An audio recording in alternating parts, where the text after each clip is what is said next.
ulam natin ay crispy. Maraming isda guys doon sa rep namin kasi may kanina may naglako. Kaso prito na naman. Sabi ko crispy king naman tayo. At dito tayo guys, bibili tayo ng crispy king.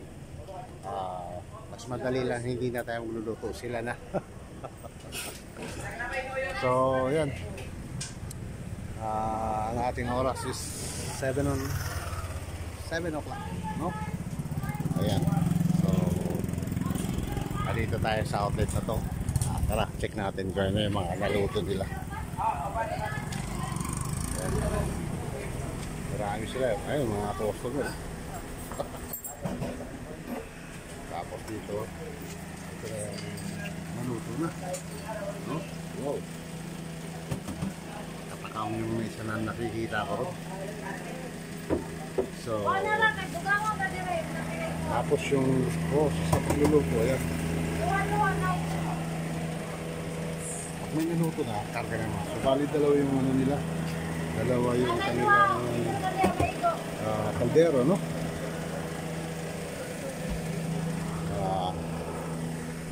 Actually pag yung madalian lang, hindi mo na kailangan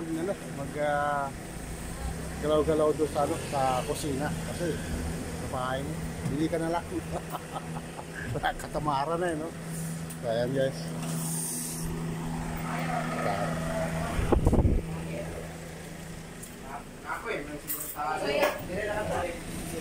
So ang apat na piraso, sila 160 sir. Okay, 160.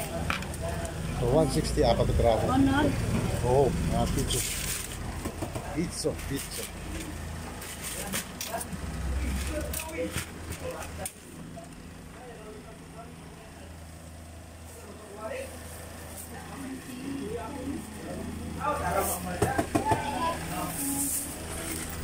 Pag binalo, ayan na. Thank you. So hindi ka na mapapagod kasi pag niluto na, kukunin pipila ka na lang dyan, ayan na, tapos na. So ayan guys, no? Ito ang ating nabili araw na to, ulam. So kailangan natin na. Actually may kanin na doon sa bahay, ito na lang, ulam na lang talaga kailangan. So yan, ang dami ng ngayon kumakain dito.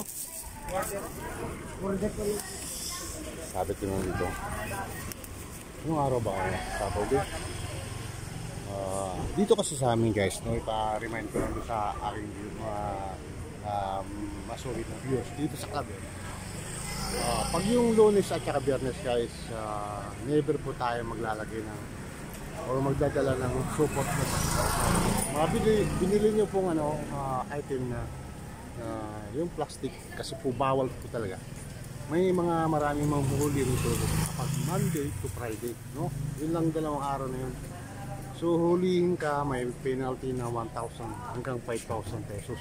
Kaya nito, halimbawa nung Monday magdadala ka nito na may supot ka, may supot, diba? Pag may supot na ganyan, yan, tapos araw ng Biyernes, yan, kagayang ganyan, bumili ka, no? Yung pinagbilhan mo, magkakaroon siya ng penalty at saka ikaw. So dalawa kayo magkakaroon ng penalty. So ganun kahigpit dito sa lugar guys ng location namin dito sa Claver. So yun po ang pag-iingatan dito. Pag yung may binili kayo, supot yung ibibigay sa inyo. Or ay din naglalakad kayo o kaya galing kayo sa bahay, nagdala kayo ng silupin, mga ganyan, bawal po talaga. Yun, uhulihin ka nun, magkakaroon kayo ng agreement na bayaran tungkol doon sa supot nga, sa violation mo. So yun ang iingatan dito guys, no? Monday to Friday, yung dalawang araw lang na yan. So kaya nitong sitwasyon na to, makitaan ka nito, talagang haharangin ka, uhulihin ka at magkakaroon ka ng penalty. So magbabayad ka dito sa barangay. So yun ang yun ang patakaran dito.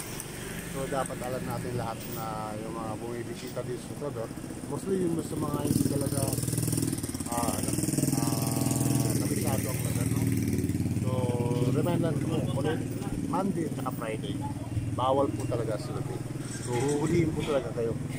5,000 pinakamababa po, 1,000 ang penalty. Sa first attempt is 1,000 pesos po yung magiging penalty mo. Sa second or third, pataas na pataas. Dumodoble pa siya kung ano. So ingat po tayo sa ganun. So guys, no, ito. Uwi na tayo. Maraming salamat po sa inyo. Kita-kits muli. Kita-kits uli sa susunod nating video. Bye! Bawal ang silogin. Yeah! Ayan yung silogin nyo. Bawal po talaga, no? So yun. Yun lang po.